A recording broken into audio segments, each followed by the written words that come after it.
Welcome back to another edition of the Blue Review. Clinton Yates, Greg Bergman. No Parker Bell today, but that's all right. Blue Review is presented by Los Angeles International Airport. Hire LAX creates life-changing career opportunities for Los Angeles residents. For more information, check out Hire LAX on Eventbrite. Now, Clinton Yates, before the game today against the Marlins, Dave Roberts said Clayton Kershaw was having left shoulder issues. It's going to affect velocity. It's going to affect command. And that's exactly what happened in that game. He let way more base runners than he usually does. He just wasn't as sharp.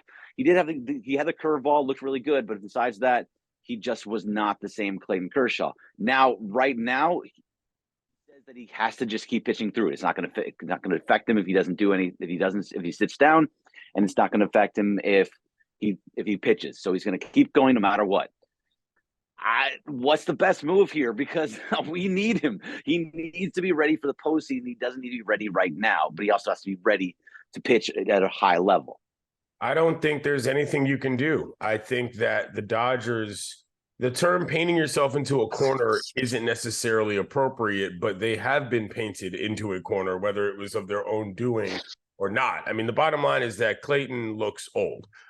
You can talk about all these other sort of things, but for a guy who's pitched as much as he does, there's wear and tear that comes with that. The annual break that we see from Kershaw is having yet less utility than we wanted. I don't know that there is really anything you can do. You can't just have guys taking another month off in September or even 2 or 3 starts, because then you don't know how long you're going to ramp up. And because of what we talked about yesterday, it's not like you have all sorts of other slots where you can just say, all right, we're fine in the rotation. I don't think they have a choice. You don't want to start talking about things like the beginning of the end, but I do think that that's kind of where we are in terms of who Clayton Kershaw is going to be. He's not the kind of starter that you can see sort of going to the bullpen to be an effective guy in late innings in the late of his career. Yeah. Not at all. He's the kind of guy that either can do it all or he can't. And, look, Clayton Kershaw has given everything he can to this organization. There have been many images of him throughout the years of all the various stages of his success and his failures. There's no world in which anybody's going to look at Clayton Kershaw and say, you got to get out of here. But I do think there's a world in which Clayton Kershaw looks at the rest of the things and says, I can't do this at the level that I thought I could anymore, and therefore I'm going to stop. If that's the decision he makes in this offseason, I don't think anybody has any reason to be mad, including himself, about that. No, if that's the decision he makes, I don't think he'll make the decision. I think this year was different than it is on a lot of other years. He had to pitch longer than normal. That break that you talked about, normally does that earlier in the year. He had to pitch longer. He had to pitch more. He was already at like 18 starts before he got that break of his. Sure. It was a victim of circumstance where Dustin May got injured. There was Tony Gonsolin was going on. All the pitching staff just as you're using guys, Emmett Sheehan and Gavin Stone and Michael Grove and like Bobby Miller, they all came up too early, so they had to use him. And now, because that got pushed back and there's also a shortened break, it's probably usually a little bit longer, he's not fully back to where he needs to be right now. I really hope he can figure it out, but it's just the problem is if he can't get back to where he was, where he can be a dominant first number one pitcher, smells disaster for the postseason. Because everything you have. That's a given, and you talked about how he had to do it early. I mean, throw more earlier. I mean, that's not changing, Greg. That's what I'm saying. Like, even if we project this onto next season, you don't know what you're going to have from a rotation standpoint, to the point that you can just sort of make everything work around a Clayton Kershaw. And you don't also necessarily know if that's what you want to do, if you've had to make all those changes for one player. That's not to say he doesn't deserve it from a liked in the clubhouse standpoint, but that's a lot of work to make sure that one guy can throw. And if you're falling down in effectiveness, it's not an easy decision. I mean, what I'm saying is that, like, I don't know how much longer you can play this game with Kershaw and still expect to be able to win in terms of what your rotation provides. That's kind of what I mean. And that's no knock on him. That's just the way that his career is developed. So at the beginning of the year, he was supposed to be the third starter. Like, he was not supposed to be the number one starter. He pitched himself into the number one starter because he had close to a Cy Young type year. Yeah.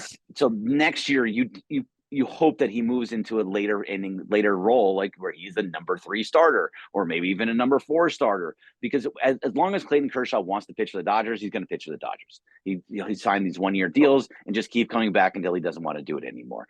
But again, he's not supposed to be the ace. He's good enough to be the ace because that's who he is, but he was not supposed to be that guy this year, and ended up a victim of circumstance. That's what he has to be. And now with Urias being the guy that he was, and now he's out, it just puts him into a much tougher situation and has to press a little bit more than we probably would before. Definitely. And I'm just saying that I don't know that I see 2 other guys that are just hanging around in the minor leagues or just wanting to join the team necessarily going to prevent him from being the best player. Back to your point, though, about the postseason. Yeah, it's troublesome. It's instantly troublesome because not only it's not like Kershaw is a guy that, how to explain this? I mean, without certain levels of velo, he's not as effective of a pitcher. He needs that speed in order to be able to mix guys up the way that he does. And so, yeah, I mean, I don't want Dodgers fans to think I'm getting on here trying to be gloom and doom all the time, but this season has had a lot of breaks in a very bad way. And at this point, they're going to be in the second round simply due to regular season record, most likely. But at this point, I will be surprised almost if they beat anybody in the playoffs, simply because I just don't know what 1, 2, 3 is going to look like. We just have no idea. I mean, the bats are the bats. We know that. That's not going to change. But a situation like last night, for example, against the Marlins, well, their bats popped up a little bit, and they won that game. You know what I mean? And the Marlins are not necessarily somebody who you look at and you're sort of scared of, but they're on the outside looking in from the wild card chase, and they might have a shot. And so, look, can your lineup keep you in a game at all times in the playoffs in the major leagues? Yes, but your pitching staff is probably what's going to make sure that you win games. Right now, there's just no answers. There are plenty of questions and there are no answers. And with Kershaw trending in the wrong direction, it just doesn't feel good. It really doesn't. No, the postseason, it's pitching rises and hitting falls. Yeah. That's just a normal part of the game. And the Dodgers are going to be reliant on Bobby Miller, Lance Lynn, and maybe like a mixture of people and what you can get out of Kershaw if this is what it sticks with. Hopefully it's not. Hopefully he can figure something out and the arm stops being tired. That's not likely.